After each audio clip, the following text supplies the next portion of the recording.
반갑습니다, 시청자 여러분. 요즘 시장 보면서 정말 많은 분들이 이런 생각하실 겁니다. 그냥 삼성전자만 사면 되는 거 아니야? 결국 AI 시대 최대 수혜주는 삼성전자 아니야? 코스피도 삼성전자랑 SK하이닉스가 끌고 가는데 괜히 다른 종목 볼 필요 있나? 솔직히 이런 생각 드는 게 이상한 게 아닙니다. 지금 시장 흐름 자체가 그렇게 보이거든요. 최근 코스피 움직임 보면 사실상 반도체가 시장을 끌고 가고 있습니다. 특히 삼성전자와 SK하이닉스 두 종목 시가총액 비중이 코스피 전체의 절반에 넘어섰다는 이야기가 나올 정도예요. 쉽게 말하면 한국 증시 돈의 중심이 거의 반도체 두 종목으로 몰리고 있다는 뜻입니다. 그런데 여기서 정말 중요한 게 있습니다. 시장은 항상 사람들이 가장 확신하는 방향에서 의외의 흔들림이 나옵니다. 그래서 오늘 영상에서는 단순히 삼성전자 좋다 이야기만 할 게 아닙니다. 왜 지금 삼성전자가 강한지, 왜 외국인들이 계속 반도체를 담고 있는지, 왜 미국 AI 기업들이 한국 반도체를 밀어올리고 있는지, 그리고 왜 삼성전자에만 몰빵하면 오히려 위험할 수 있는지까지 같이 보겠습니다. 지금 삼성전자가 강한 이유는 사실 굉장히 단순합니다. AI 때문이에요. 그런데 여기서 중요한 건 AI라는 단어 자체가 아닙니다. AI가 실제로 어떤 돈의 흐름을 만들고 있는가를 봐야 합니다. 요즘 미국 빅테크 기업들 보세요. 엔비디아, 마이크로소프트, 구글, 메타, 아마존, AMD 이 기업들이 지금 공통적으로 하고 있는 게 있습니다.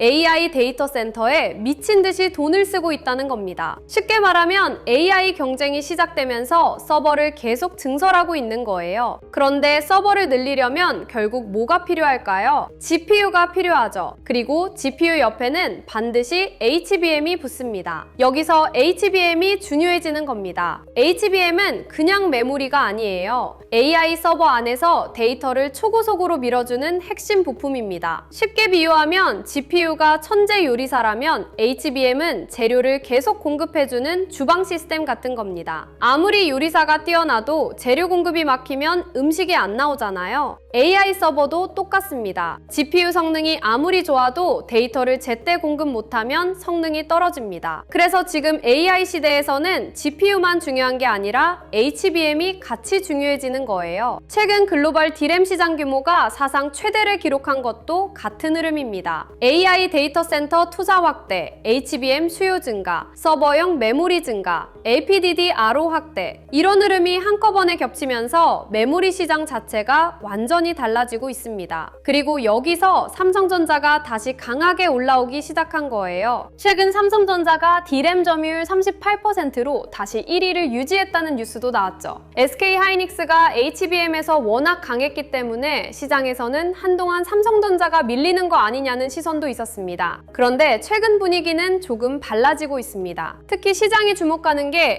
HBM3 수율 안정화입니다. 여기서 많은 분들이 수율 이야기를 어려워하시는데 쉽게 설명드릴게요. 붕어빵 가게를 생각하면 쉽습니다. 같은 시간 동안 붕어빵 100개를 만들었는데 90개가 멀쩡하게 나오면 장사가 잘 되는 거죠. 그런데 절반이 타버리거나 모양이 이상하면 돈이 안 남습니다. 반도체도 똑같습니다. HBM 수율이 올라간다는 건 같은 장비, 같은 공장, 같은 시간으로 더 많은 정상 제품을 팔 수 있다는 뜻입니다. 이건 단순 기술 문제가 아닙니다. 돈의 문제예요. 수율이 좋아지면 원가 구조가 좋아지고 마진이 올라갑니다. 그래서 시장이 수율 이야기에 민감한 겁니다. 그런데 문제는 여기서부터예요. 많은 개인 투자자들이 지금 삼성전자 뉴스만 보고 있습니다. HBM 좋다, AI 좋다, 외국인 산다, 목표 주가 올라갔다. 물론 맞는 이야기입니다. 실제로 증권사들도 목표 주가를 계속 상향하고 있죠. 어떤 곳은 삼성전자 목표 주가를 50만 원 이상 이야기하기도 합니다. 그런데 중요한 건 이겁니다. 좋은 회사와 좋은 매수 자리는 다르다는 거예요. 이걸 구분 못하면 결국 뉴스 따라다니다 흔들리게 됩니다. 특히 지금 같은 장에서는 삼성전자에 몰빵하는 게 굉장히 위험할 수 있습니다. 왜냐하면 지금 시장은 단순 삼성전자 장이 아니라 AI 자금 순환 장세에 가까워지고 있기 때문입니다. 이게 무슨 뜻이냐면요. 처음에는 돈이 삼성전자와 SK하이닉스로 몰립니다. 왜냐하면 가장 안전하고 가장 확실한 AI 수혜주처럼 보이니까요. 그런데 큰 돈은 거기서 끝나지 않습니다. 그 다음 돈은 어디로 갈까요? 반도체 장비주로 갑니다. 왜냐하면 반도체를 더 만들려면 장비가 필요하거든요. 그 다음은 소재주로 갑니다. 그 다음은 후공정, 패키징, 냉각 시스템, 전력 인프라, 변압 변압기, 전선, 데이터 센터 관련주 이런 식으로 돈이 퍼져나갑니다. 쉽게 말하면 삼성전자가 불을 붙이면 주변 산업 전체로 열기가 번지는 구조예요. 그래서 삼성전자만 계속 보고 있으면 오히려 다음 흐름을 놓칠 수 있습니다. 실제로 최근 시장이 딱 그런 모습입니다. 코스피는 계속 신고가를 가는데 상승 종목 수는 오히려 적습니다. 이게 굉장히 중요한 신호예요. 왜냐하면 시장 전체가 건강하게 오르는 게 아니라 특정 대형주 중심으로만 돈이 몰리고 있다는 뜻이거든요. 쉽게 말하면 거대한 고속도로 하나만 뚫려 있는 상황입니다. 다른 도로들은 아직 막혀 있어요. 이런 장에서는 사람들이 착각하기 쉽습니다. 시장 좋네, 다 같이 돈 버는 장이네. 그런데 실제 계좌는 다를 수 있습니다. 왜냐하면 돈의 중심을 못 따라가면 지수는 오르는데 내 종목은 안 갈 수 있거든요. 그래서 지금 시장에서는 단순히 코스피 숫자만 보면 안 됩니다. 코스피가 왜 오르는지 봐야 합니다. 지수는 결과입니다. 진짜 중요한 건 돈의 이동 경로예요. 여기서 외국인 수급도 정말 중요합니다. 많은 분들이 외국인이 삼성전자 사면 그냥 좋게 보나 보다 정도로 생각합니다. 그런데 외국인은 그렇게 단순하게 투자하지 않습니다. 외국인은 삼성전자 하나만 보는 게 아니에요. 달러, 환율, 미국 금리, 엔비디아 흐름, 미국 반도체 ETF, AI 투자 사이클, 한국 원화 흐름 이걸 전부 같이 봅니다. 쉽게 말하면 외국인은 삼성전자 주식만 사는 게 아니라 한국 AI 자산 전체를 계산하는 거예요. 그래서 환율도 중요합니다. 삼성전자가 올라도 원화가 흔들리면 외국인 입장에서는 달러 기준 수익률이 달라질 수 있거든요. 결국 외국인은 이렇게 계산합니다. 지금 이 가격에서도 한국 반도체를 더 담을 이유가 남아있나? 이 질문에 대한 답이 예의 때 외국인 수급이 계속 들어오는 겁니다. 그리고 지금 삼성전자를 볼 때 절대 놓치면 안 되는 게 미국 기업들과의 연결입니다. 사실 지금 삼성전자 주가를 움직이는 건 한국 뉴스만이 아닙니다. 미국 빅테크 투자 흐름이 훨씬 중요해요. 예를 들어 엔비디아가 GPU를 더 많이 만들죠. 그러면 HBM 수요가 늘어납니다. 아마존이 데이터 센터 늘리죠. 그러면 서버 메모리 수요가 늘어납니다.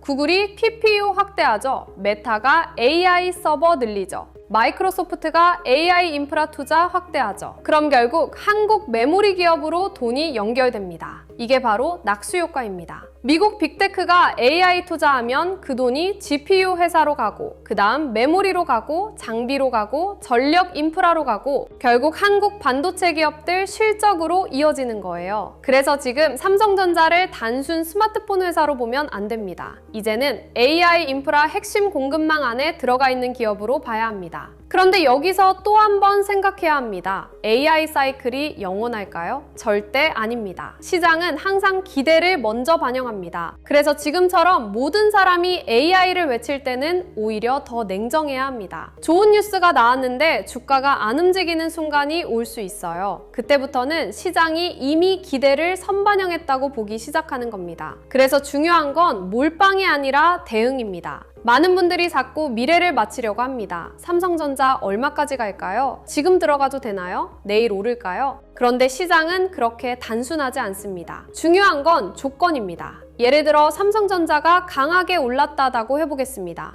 그 다음 봐야 하는 건 이런 겁니다. 외국인이 오후까지 계속 사는가, 기관이 같이 붙는가, 환율이 안정되는가, 반도체 주변주까지 돈이 번지는가, 거래 대금이 유지되는가. 이런 조건이 살아있으면 흐름은 이어질 가능성이 있습니다. 반대로 삼성전자만 오르고 주변은 죽고 외국인이 오후에 빠지고 거래량만 터지고 윗꼬리가 길어지면 그때는 조심해야 하는 거죠. 그리고 또 하나 중요한 게 있습니다. 지금 시장에서 개인 투자자들이 가장 많이 실수하는 게 감정 매매입니다. 삼성전자가 급등하면 불안해서 따라붙습니다. 그리고 흔들리면 무서워서 던집니다. 그런데 큰 돈은 다르게 움직입니다. 큰 돈은 사람들이 흥분할 때 차분하게 보고 사람들이 겁먹을 때 조건을 다시 계산합니다. 그래서 결국 시장에서 오래 살아남으려면 기준이 있어야 합니다. 뉴스만 보고 움직이면 흔들리게 됩니다. 하지만 조건을 보고 대응하면 감정에 덜 휘둘립니다. 예를 들어 외국인 수급이 유지되는지, 환율이 안정적인지, 거래량이 건강한지, 주변 섹터로 순환매가 나오는지, 이런 걸 같이 보면 훨씬 냉정하게 대응할 수 있습니다. 지금 삼성전자는 분명 강한 종목입니다. AI 시대 핵심 기업인 것도 맞고요. 하지만 삼성전자 하나만 믿고 계좌 전체를 몰아버리는 건 다른 문제입니다. 왜냐하면 시장은 항상 순환하기 때문입니다. 오늘은 삼성전자일 수 있습니다. 하지만 다음은 장비주일 수 있고 전력 인프라일 수 있고 데이터 센터 냉각일 수도 있습니다. 결국 시장에서 크게 가는 돈은 하나의 산업 전체를 움직입니다. 그래서 대장주만 보는 사람보다 돈의 이동 경로를 먼저 보는 사람이 훨씬 유리합니다. 그래서 이번 자료에는 단순 종목 추천이 아니라 지금 시장에서 실제로 돈이 이동하는 흐름 자체를 정리해 두겠습니다. 코스피 8000의 시대, 돈의 흐름을 읽는 법, AI 주식 보조지표 템플릿, 시장 모니터링 대시보드, AI 종목 스크리닝 리스트, 투자 체크리스트와 원칙 카드, 섹터 테마 분석 리포트, 실전 매매 기록 템플릿. 이 자료들 받아두시면 삼성전자 뉴스만 따라가는 게 아니라 다음 돈의 흐름까지 같이 볼 수 있게 될 겁니다. 구독과 좋아요 눌러주시고요. 댓글장에 구독 완료 남겨주신 다음 설명란 링크 통해 신청하시면 됩니다.